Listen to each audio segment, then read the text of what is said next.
तो फाइनली बच्चों 16 मार्च सामाजिक विज्ञान का पूरा पेपर है वो मिल चुका है। इस वीडियो के अंदर कंप्लीट पेपर में आपको उत्तर सहित बताने वाला हूं। अगर आपने एग्जाम से पहले इस वीडियो को आपने कंप्लीट देख लिया और ये पूरा पेपर आपने अच्छे से तैयार कर लिया तो 16 मार्च सामाजिक विज्ञान के पेपर में आप तहलका मचा कर आओगे, पूरे 80 मार्क्स हैं वो फोड़ कर आओगे। तो नमस्कार प्यारे बच्चों, स्वागत आप सभी का आपके अपने यूट्यूब चैनल में। अगर आप राजस्थान बोर्ड कक्षा 10 के स्टूडेंट हैं तो इस वीडियो को आपको कंप्लीट देखना है, क्योंकि राजस्थान बोर्ड कक्षा 10 सामाजिक विज्ञान का एक ऐसा पेपर मैं आपको इस वीडियो के अंदर बताने वाला हूं जो आपके 16 मार्च को आने वाला है। अगर आपने एग्जाम से पहले इस वीडियो को कंप्लीट देख लिया और एग्जाम से पहले ये पूरा पेपर आपने अच्छे से तैयार कर लिया तो 16 मार्च सामाजिक विज्ञान के पेपर में आप पूरे 80 मार्क्स से वो अचीव कर सकते हैं। तो वीडियो को आपको कहीं पर भी स्किप नहीं करना है, वीडियो को आपको कंप्लीट देखना है। तो जैसे कि प्यारे बच्चों सबसे पहले आपको ये पेपर दिया गया है और यहां पर पेपर का सीरियल नंबर दिया गया है और ये वाला जो ऑप्शन है, ये जो बॉक्स दिया गया है, इस बॉक्स में आपको सबसे पहले अपना रोल नंबर है वो फिल करना है। और क्यूआर कोड भी आप देख सकते हैं, इस बार पेपर में क्यूआर कोड भी आपको दिए गए हैं। और माध्यमिक परीक्षा 2024, सेकेंडरी एग्जामिनेशन 2024 और प्यारे बच्चों सामाजिक विज्ञान का ये पेपर है, आपके सोशल साइंस का पेपर है जो आपके 3 घंटे 15 मिनट का होने वाला है। यानी इस पेपर को हल करने के लिए जो समय निर्धारित किया गया है वो 3 घंटे 15 मिनट आपको मिलेंगे और पूर्णांक है 80। तो 80 में से 80 मार्क्स से प्यारे बच्चों वो आप फोड़ सकते हैं 16 मार्च सामाजिक विज्ञान के पेपर में। तो देखिए परीक्षार्थी हैं उनके लिए सामान्य निर्देश दिए गए हैं। ये निर्देश आपको जरूर फॉलो करने हैं कि परीक्षार्थी सर्वप्रथम अपने प्रश्न पत्र पर नामांक यानी रोल नंबर जरूर लिखें और रोल नंबर आपको ये वाला जो बॉक्स दिया गया है इस बॉक्स में आपको अपने रोल नंबर फिल करने हैं। और दूसरा जो निर्देश है वो है कि सभी प्रश्न हल करने अनिवार्य हैं। और तीसरा निर्देश है आपके कि प्रत्येक प्रश्न का उत्तर है वो दी गई उत्तर पुस्तिका में आपको लिखना है। तो ये तीनों निर्देश आपको जरूर फॉलो करने हैं। तो प्यारे बच्चों इस वीडियो के अंदर कंप्लीट पेपर में आपको उत्तर सहित बताने वाला हूं। तो सबसे पहले आप पेपर में देख सकते हैं, सबसे पहले पेपर में आपको खंड ए दिया गया है, यानी सेक्शन ए आपको दिया गया है। और सेक्शन ए में प्रश्न संख्या 1 है आपकी कि निम्नलिखित वस्तुनिष्ठ प्रश्नों के उत्तर अपनी उत्तर पुस्तिका में लिखिए। यानी निम्नलिखित वस्तुनिष्ठ प्रश्नों के उत्तर है वो आपको अपनी उत्तर पुस्तिका में लिखना है। Write the answers to the following objective questions in your answer sheet. तो इसमें पहला क्वेश्चन है, पहला क्वेश्चन आपको क्या दिया गया है कि जलियांवाला बाग हत्याकांड कब हुआ। तो जलियांवाला बाग हत्याकांड है वो आपके कब हुआ। तो ए ऑप्शन में आपको दे रखा है प्यारे बच्चों 12 अप्रैल 1914 और बी ऑप्शन में आपको दे रखा है 12 अप्रैल 1919 और सी ऑप्शन में आपको दे रखा है 13 अप्रैल 1914 और डी ऑप्शन में दे रखा है आपको 13 अप्रैल 1919। तो इस क्वेश्चन का करेक्ट आंसर क्या होगा प्यारे बच्चों, यानी जलियांवाला बाग हत्याकांड है वो आपके 13 अप्रैल 1919 को हुआ था। तो द ऑप्शन इसमें आपका सही होगा। ओके, और इंग्लिश मीडियम वाले स्टूडेंट है उनके लिए डी ऑप्शन करेक्ट होगा आपके। और इंग्लिश में क्वेश्चन देख सकते हैं आप। उसके बाद में सेकंड क्वेश्चन आपको दिया गया है कि किस बीमारी ने 1890 के दशक में अफ्रीका के लोगों की आजीविका और स्थानीय अर्थव्यवस्था पर गहरा असर डाला। यानी किस बीमारी ने 1890 के दशक में अफ्रीका के लोगों की आजीविका और स्थानीय जो अर्थव्यवस्था है उस पर गहरा असर डाला, गहरा प्रभाव डाला। तो ए ऑप्शन में आपको दे रखा है चेचक, बी ऑप्शन में आपको दे रखा है रिंडरपेस्ट और सी ऑप्शन में दे रखा है डेंगू और द ऑप्शन में दे रखा है मलेरिया। तो इस क्वेश्चन का करेक्ट आंसर क्या होगा मेरे बच्चों, ऑप्शन नंबर बी होगा। यानी रिंडरपेस्ट जो बीमारी है उसने 1890 के दशक में अफ्रीका के लोगों की जो आजीविका और जो स्थानीय अर्थव्यवस्था है उस पर गहरा असर डाला। तो इसको भी आपको अच्छे से तैयार करना है। उसके बाद में प्यारे बच्चों नेक्स्ट क्वेश्चन की हम बात करें तो प्रश्न संख्या 3 है आपके। प्रश्न संख्या 3 आप देख सकते हैं प्यारे बच्चों।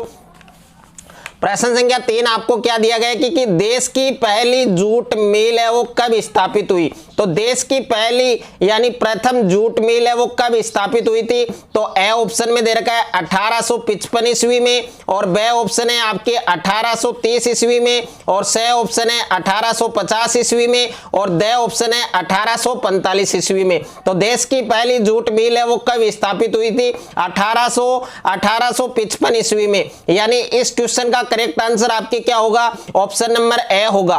तो इसको भी आपको अच्छे से याद करना है, अच्छे से आपको तैयार करना है। उसके बाद में प्रश्न संख्या 4 है आपके कि डायमंड सूत्र, डायमंड सूत्र है वो किस देश की सबसे प्राचीन पुस्तक है, यानी डायमंड सूत्र है वो कौन से देश की, कौन से कंट्री की सबसे प्राचीन पुस्तक है। तो ए ऑप्शन में दे रखा है आपके भारत, और बी ऑप्शन में दे रखा है आपके अमेरिका, और सी ऑप्शन में दे रखा है आपके जापान, और डी ऑप्शन में दे रखा है ब्रिटेन। यानी डायमंड सूत्र है वो कौन से देश की सबसे प्राचीन पुस्तक है, जापान देश की। तो इस क्वेश्चन में करेक्ट आंसर क्या होगा आपके, ऑप्शन नंबर सी होगा। तो इसको भी आपको अच्छे से याद रखना है। उसके बाद में प्रश्न संख्या 5 है आपके, प्रश्न संख्या 5 आप देख सकते हैं कि पूर्वी तट के नदी डेल्टाओं, यानी पूर्वी तट के नदी डेल्टाओं पर निम्न में से किस प्रकार की मृदा पाई जाती है, यानी पूर्वी तट के नदी डेल्टा हैं उन पर निम्न में से किस प्रकार की मृदा पाई जाती है। तो ए ऑप्शन में दे रखा है काली मृदा, और बी ऑप्शन में दे रखा है जलोढ़ मृदा, और सी ऑप्शन में दे रखा है लेटराइट मृदा, और डी ऑप्शन में दे रखा है आपकी मरुस्थलीय मृदा। तो इस क्वेश्चन का करेक्ट आंसर क्या होगा आपके, ऑप्शन नंबर बी होगा। यानी पूर्वी तट के जो नदी डेल्टा हैं उन पर जलोढ़ मृदा है वो पाई जाती है। तो बी ऑप्शन आपका करेक्ट है। और उसके बाद में नेक्स्ट क्वेश्चन की हम बात करें तो प्रश्न संख्या 6 है प्यारे बच्चों आपके कि भारतीय वन्य जीव अधिनियम, भारतीय वन्य जीव अधिनियम है वो किस वर्ष लागू किया गया। तो भारतीय वन्य जीव अधिनियम है वो किस वर्ष लागू किया गया। तो ए ऑप्शन में आपको दे रखा है 1972, और बी ऑप्शन में 1973। उसके बाद में सी ऑप्शन में दे रखा है 1984, और डी ऑप्शन में दे रखा है 1998। तो देखिए भारतीय वन्य जीव अधिनियम है वो किस वर्ष लागू किया गया, 1972 में। तो ए ऑप्शन इस क्वेश्चन का करेक्ट आंसर होगा। तो इसको भी आपको अच्छे से याद करना है। उसके बाद में देखिए नेक्स्ट क्वेश्चन की हम बात करें तो प्रश्न संख्या 7 है आपके, प्रश्न संख्या 7 आप देख सकते हैं कि निम्न में से कौन सा माल, निम्न में से कौन सा माल परिवहन लागत में सबसे अधिक लागत वाला है, यानी निम्न में से कौन सा माल परिवहन लागत में सबसे अधिक लागत वाला है।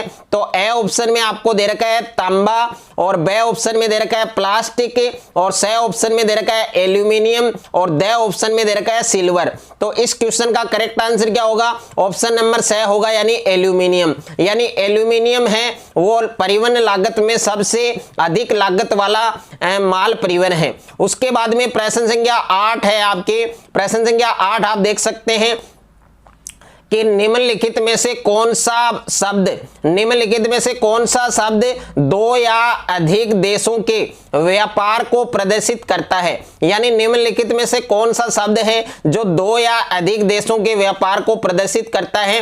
तो ए ऑप्शन में दे रखा है आपके भारी व्यापार, और बी ऑप्शन में दे रखा है आपके स्थानीय व्यापार, और सी ऑप्शन में दे रखा है आपके आंतरिक व्यापार, और डी ऑप्शन में दे रखा है आपके अंतरराष्ट्रीय व्यापार। तो इस क्वेश्चन का करेक्ट आंसर क्या होगा आपके, ऑप्शन नंबर डी होगा, यानी अंतरराष्ट्रीय व्यापार। उसके बाद में नेक्स्ट प्रश्न है आपके, प्रश्न संख्या 9 आप देख सकते हैं कि श्रीलंका में किस एकमात्र राजभाषा को घोषित किया गया और जिसका तमिलों ने विरोध किया, यानी श्रीलंका है उसमें किस एकमात्र राजभाषा है उसको घोषित किया गया जिसका तमिलों ने क्या किया, विरोध किया। तो ए ऑप्शन में दे रखा है आपके संस्कृत, और बी ऑप्शन में आपको दे रखा है फारसी, और सी ऑप्शन में आपको दे रखा है उर्दू, और डी ऑप्शन में दे रखा है आपके सिहली।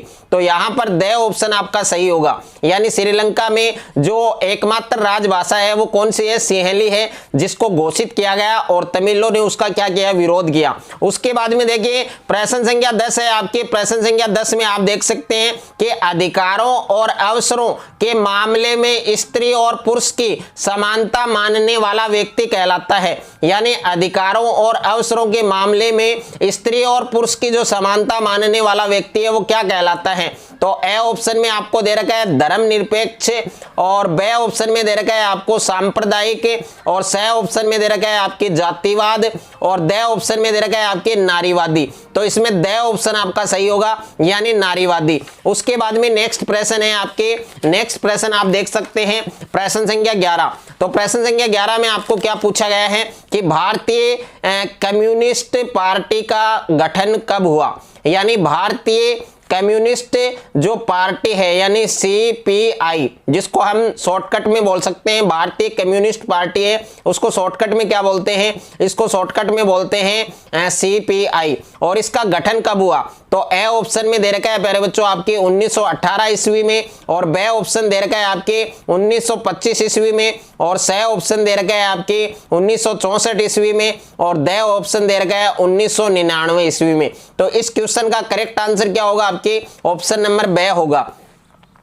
उसके बाद में प्रश्न संख्या 12 है आपके कि राज्य पुनर्गठन आयोग की रिपोर्ट है उसको कब लागू किया गया, यानी राज्य पुनर्गठन आयोग है उसकी रिपोर्ट है, उसकी जो सूचना है उसको कब लागू किया गया, तो ए ऑप्शन में दे रखा है 1 नवंबर 1956 ईस्वी, और बे ऑप्शन में दे रखा है 1 नवंबर 1950 ईस्वी, और स ऑप्शन दे रखा है 2 दिसंबर 1856 ईस्वी, और द ऑप्शन में दे रखा है 2 दिसंबर 1850 ईस्वी। तो इस क्वेश्चन का करेक्ट आंसर क्या होगा, आपके 1 नवंबर 1956 ईस्वी। उसके बाद में देखिए प्रश्न संख्या 13 है आपके, प्रश्न संख्या 13 आप देख सकते हैं कि निम्न में से किस क्षेत्र के श्रमिक वस्तुओं का उत्पादन नहीं करते हैं, यानी निम्न में से किस क्षेत्र के जो श्रमिक है, जो मजदूर हैं, वो वस्तुओं का उत्पादन है वो नहीं करते हैं।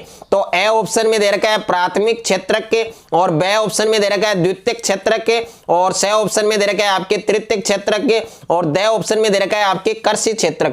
तो इस क्वेश्चन का करेक्ट आंसर आपके क्या होगा, ऑप्शन नंबर स होगा, जो आपको अच्छे से याद करना है। उसके बाद में देखिए प्रश्न संख्या 14 है आपके, प्रश्न संख्या 14 में आप देख सकते हैं कि निम्न में से कौन सा बैंक केंद्रीय सरकार की ओर से करेंसी नोट जारी करता है, तो ए ऑप्शन में है भारतीय रिजर्व बैंक, यानी यही ऑप्शन आपका सही होगा कि कौन सा बैंक है जो केंद्रीय सरकार की ओर से करेंसी नोट जारी करता है, RBI यानी भारतीय रिजर्व बैंक। और 3 ऑप्शन और देख सकते हैं आप, भारतीय स्टेट बैंक है, सेंट्रल बैंक ऑफ इंडिया है, बड़ौदा क्षेत्रीय ग्रामीण बैंक है, तो इसमें RBI यानी ए ऑप्शन आपका सही होगा। उसके बाद में देखिए प्रश्न संख्या 15 है आपके कि सरकार आयात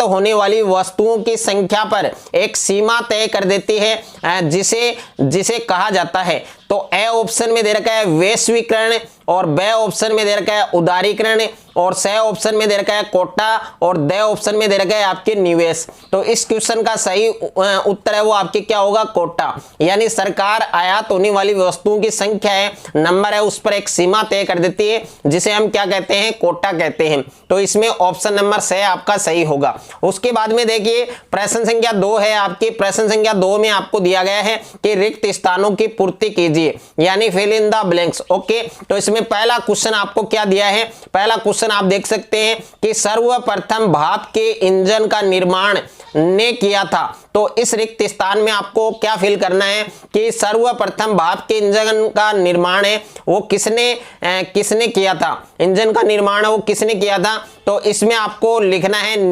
न्यूकोमेन। ओके, न्यूकोमेन ये आपको लिखना है, न्यूकोमेन आएगा। ओके, न्यूकोमेन यानी सर्वप्रथम भाप के इंजन का निर्माण है वो किसने किया था, न्यूकोमेन ने किया था। और उसके बाद में प्रश्न संख्या 2 है आपके, इसमें रिक्त स्थान और ने अपनी प्रिंटिंग प्रेस का निर्माण 1448 ईस्वी में किया था, किसने किया था, तो यहां इसमें आपको फिल करना है योहान गुटेनबर्ग, यानी पूरा नाम लिखना है। काफी सारे स्टूडेंट ऐसे हैं जिनको केवल गुटेनबर्ग याद है, तो पूरा नाम आपको याद करना है गुटेनबर्ग, ये पूरा नाम आपको रिक्त स्थान में लिख कर आना है। योहान गुटेनबर्ग ने अपनी प्रिंटिंग प्रेस का निर्माण है वो 1448 ईस्वी में किया था।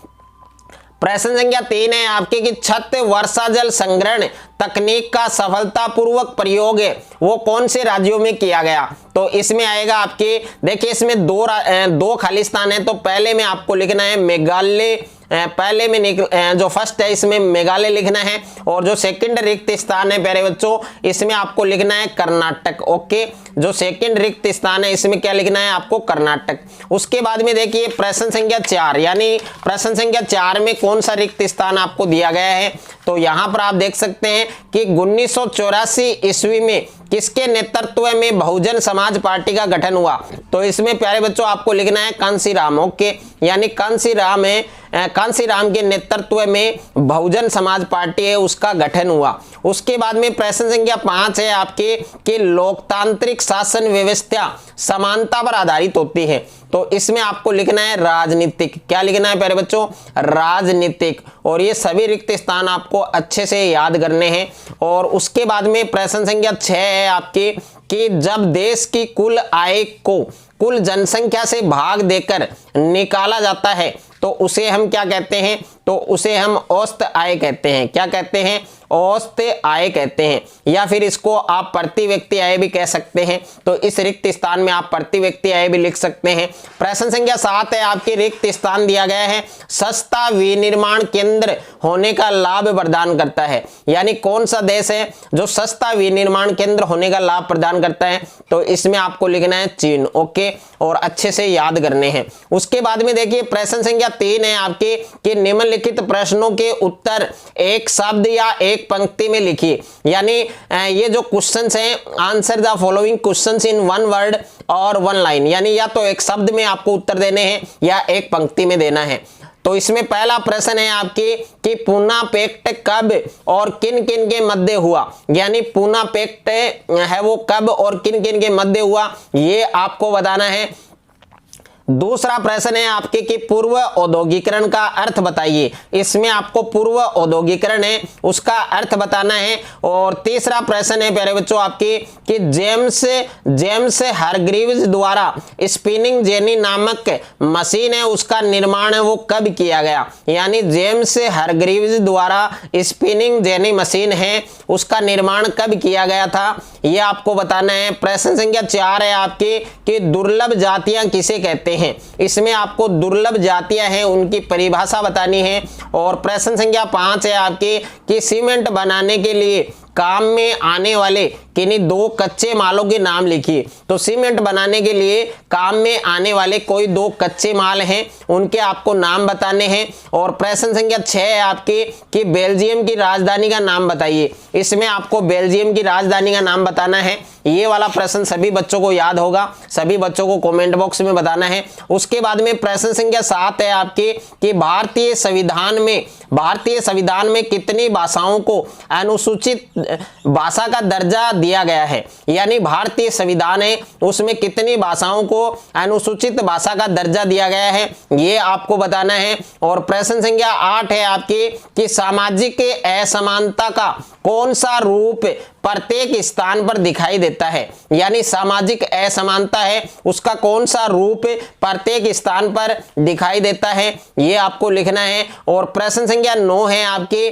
कि भारत के किन्हीं 2 क्षेत्रीय राजनीतिक दलों के नाम लिखिए। इसमें भारत के आपको कोई 2 क्षेत्रीय राजनीतिक दल हैं उनके नाम बताने हैं। और प्रश्न संख्या 10 है आपके कि इन्वेस्टमेंट क्या है, यानी निवेश क्या है? इसमें निवेश की परिभाषा आपको लिखनी है। उसके बाद में है खंड ब यानी सेक्शन बी। और सेक्शन बी में जितने भी प्रश्न हैं वो आपके लघुतरात्मक प्रश्न हैं जो आपके 2-2 नंबर के आने वाले हैं। तो इसमें देखिए निम्नलिखित लघुतरात्मक प्रश्नों के उत्तर लगभग 50 शब्दों में लिखिए। Answer the following short type questions in about 50 word, यानी 50 शब्दों में आंसर लिखना है। जितने शब्दों में पूछा है उतने ही शब्दों में आपको लिखना है। तो इसमें प्रश्न संख्या 4 है आपके कि रोलेट एक्ट के खिलाफ जनता द्वारा किए गए संघर्ष की विवेचना कीजिए। यानी रोलेट एक्ट के खिलाफ जनता द्वारा किए गए संघर्ष है उसकी आपको विवेचना करनी है। और प्रश्न संख्या 5 है आपके कि मुद्रण क्रांति से आपका क्या अभिप्राय है? यानी मुद्रण क्रांति से आप क्या समझते हैं? और प्रश्न संख्या 6 है आपके प्यारे बच्चों कि काली मृदा की कोई 2 विशेषताएं बताइए। इसमें आपको काली मृदा है उसकी कोई 2 विशेषताएं हैं वो आपको बतानी है। और उसके बाद में प्रश्न संख्या 7 है आपके कि बहुउद्देशीय परियोजना से आप क्या समझते हैं? यानी बहुउद्देशीय परियोजना है उससे आपका क्या तात्पर्य है, उससे आपका क्या अभिप्राय है या उससे आप क्या समझते हैं? और प्रश्न संख्या 8 है आपके कि स्थानीय व अंतर्राष्ट्रीय व्यापार में अंतर स्पष्ट कीजिए। इस प्रश्न में आपको जो स्थानीय और जो अंतर्राष्ट्रीय व्यापार है उसमें आपको डिफरेंस बताना है, अंतर आपको बताना है। और उसके बाद में देखिए प्रश्न संख्या प्रश्न संख्या 9 है आपके। तो प्रश्न संख्या 9 आप देख सकते हैं। प्रश्न संख्या 9 में आपको पूछा है कि सत्ता की साझेदारी के किन्हीं दो रूपों का वर्णन कीजिए। इसमें आपको सत्ता की साझेदारी है उसके कोई दो रूपों का वर्णन आपको करना है। और प्रश्न संख्या 10 है आपके कि लैंगिक विभाजन से क्या आशय है, और लैंगिक विभाजन का दूसरा नाम है लैंगिक विषमता। ओके, तो लैंगिक विभाजन या लैंगिक विषमता है उससे आपका क्या अभिप्राय है, उससे आप क्या समझते हैं, इसको आपको परिभाषित करना है। और प्रश्न संख्या 11 है आपके कि भारत में राजनीतिक दलों के सुधार हेतु किए गए दो प्रमुख प्रयास लिखिए।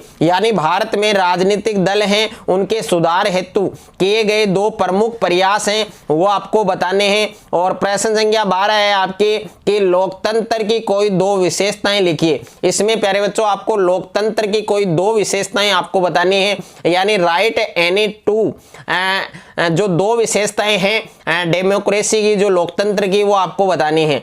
और प्रश्न संख्या 13 है आपके कि सूचना पाने का अधिकार क्या है, यानी सूचना पाने का अधिकार क्या है और इसका एक लाभ आपको लिखना है। और प्रश्न संख्या 14 है आपके कि आर्थिक विकास के कोई दो लक्ष्य बताइए। इसमें आपको आर्थिक विकास के कोई दो लक्ष्य बताने हैं। और प्रश्न संख्या 15 है आपके कि बहुराष्ट्रीय कंपनी किसे कहते हैं, यानी बहुराष्ट्रीय कंपनी की परिभाषा लिखनी है और कोई एक बहुराष्ट्रीय कंपनी का नाम भी आपको बताना है। उसके बाद में है प्यारे बच्चों खंड 6 है आपके पेपर में, खंड 6 है, सेक्शन सी है। और सेक्शन सी में सभी प्रश्न आपके दीर्घ उत्तरीय हैं। और दीर्घ उत्तरीय प्रश्न यानी 3-3 नंबर के निम्नलिखित दीर्घ उत्तरीय प्रश्नों के उत्तर लगभग 100 शब्दों में आपको लिखना है। Answer the following long answer type questions in about 100 word. तो यहाँ पर प्रश्न संख्या 16 है आपके कि महामंदी पर टिप्पणी लिखिए। इसमें आपको टिप्पणी लिखनी है महामंदी पर। और इसके अथवा में प्रश्न दिया गया है आपको, इन दोनों में से एक प्रश्न आपको करना है। तो दूसरा क्या है कि सिल्क रूट क्या है और इसका महत्व बताइए, यानी महामंदी पर टिप्पणी लिखनी है और इसके अथवा में प्रश्न है आपके सिल्क रूट क्या है और इसका महत्व बताइए। उसके बाद में देखिए प्रश्न संख्या 17 है आपके कि प्रारंभिक जीविका निर्वाह कृषि तथा वाणिज्यिक कृषि से आप क्या समझते हैं, यानी प्रारंभिक जीविका निर्वाह कृषि और सेकंड है आपके वाणिज्यिक कृषि, इन दोनों से आप क्या समझते हैं, इन दोनों को परिभाषित आपको करना है, उदाहरण सहित आपको परिभाषित करना है। और इसके अथवा में प्रश्न दिया गया है आपको कि कृषि उत्पादन में वृद्धि सुनिश्चित करने के लिए सरकार द्वारा किए गए 3 उपाय लिखिए। तो दोनों में से एक प्रश्न आपको करना है। और प्रश्न संख्या 18 है आपके कि संघवाद क्या है, संघवाद की मुख्य 2 विशेषताओं का वर्णन कीजिए, यानी संघवाद की परिभाषा लिखनी है और संघवाद की मुख्य 2 विशेषताएं हैं उनका वर्णन करना है। और इसके अथवा में प्रश्न आपको दिया है कि भारत में संघवाद के स्वरूप को स्पष्ट कीजिए, और भारत में संघवाद है उसके स्वरूप को आपको स्पष्ट करना है। तो दोनों में से एक प्रश्न आपको करना है। और प्रश्न संख्या 19 है आपके कि प्राथमिक, द्वितीयक और तृतीयक क्षेत्रकों को उदाहरण सहित समझाइए, यानी तीनों की परिभाषा लिखनी है और विद एग्जाम्पल भी लिखना है। और अथवा में प्रश्न है आपके कि प्रच्छन्न बेरोजगारी से आप क्या समझते हैं और असंगठित क्षेत्रकों की कोई 2 विशेषताएं बताइए। दोनों में से एक प्रश्न आपको करना है। उसके बाद में है खंड द यानी सेक्शन डी, और सेक्शन डी में जितने भी प्रश्न हैं निम्नात्मक प्रश्न है और प्रत्येक प्रश्न 4 नंबर का आएगा। आपके निम्नलिखित निम्नात्मक प्रश्नों के उत्तर लगभग आपको 200 से 250 शब्दों में उत्तर आपको देना है। तो प्रश्न संख्या 20 है आपके कि रोमानिवाद क्या है और रोमानिवाद ने राष्ट्रीयता की धारणा के विकास में किस प्रकार योगदान दिया, ये आपको वर्णन करना है। उसके बाद में है प्यारे बच्चों अथवा में प्रश्न आपको दिया है कि इटली के एकीकरण में मेजिनी के योगदान का उल्लेख कीजिए। तो दोनों में से एक प्रश्न करना है आपको।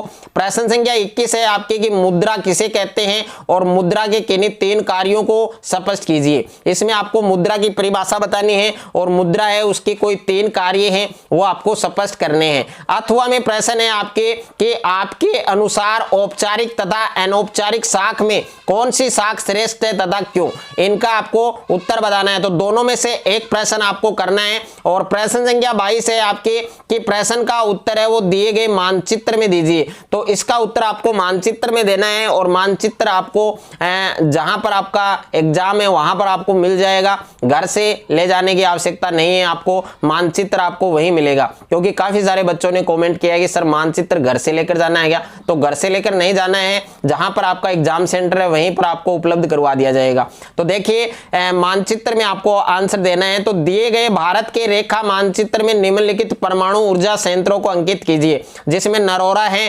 रावत बाटा है, तारापुर है और केग्गा है। और इसके अथवा में प्रश्न है प्यारे बच्चों, दिए गए भारत के रेखा मानचित्र में निम्नलिखित कोयला खानों को अंकित कीजिए, जिसमें कोरबा है, रानीगंज है, सिंगरौली है और सिंगरेनी है। तो ये मानचित्र है, दोनों में से एक आपको करना है। भारत के मानचित्र में आपको प्रदर्शित करना है, अंकित करना है जो स्थान आपको दिए गए हैं। अगर प्यारे बच्चों ये वाला पेपर आपने तैयार कर लिया तो 16 मार्च सामाजिक विज्ञान के पेपर में पूरे 80 मार्क्स हैं वो आप अचीव कर सकते हैं। अगर आपको ये वीडियो अच्छा लगे तो वीडियो को आप ज्यादा से ज्यादा बच्चों के साथ शेयर करें, ज्यादा से ज्यादा वीडियो को लाइक करें और चैनल पर आप नए हैं तो चैनल को आप सब्सक्राइब कर लीजिए और साथ में नोटिफिकेशन बेल को प्रेस कर लीजिए।